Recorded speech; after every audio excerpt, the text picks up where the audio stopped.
Dennis Johnson, who died on May 24, 2017, was not the most famous graduate of the Iowa Writers' Workshop, but among his fellow writers, and his devoted readers, he was at the top of the class. One look at the blurbs on the back of his story collection, The Largesse of the Sea Maiden, published after his death, confirms his reputation. He is praised by a pantheon of contemporary letters: Franzen, Smith, Saunders, McCracken, Roth, Russell, Dorr, DeLillo, and Erdrich. Such high praise could make it difficult to read the actual work with unbiased eyes, or at least that might be true of the work of a lesser writer.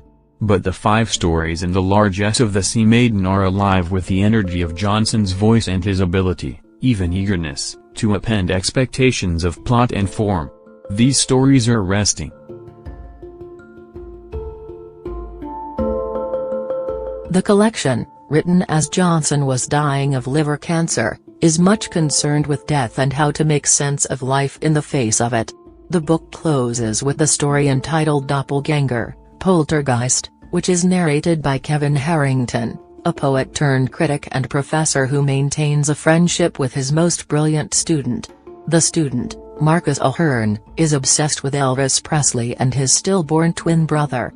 Ahern goes to extremes to prove his theory that Elvis was murdered and replaced by his long-hidden twin in the late 1950s. Mark remained coy about the details. Harrington tells us of one of Ahern's more egregious adventures. I presume he replaced the coffin in its hole and covered it up again.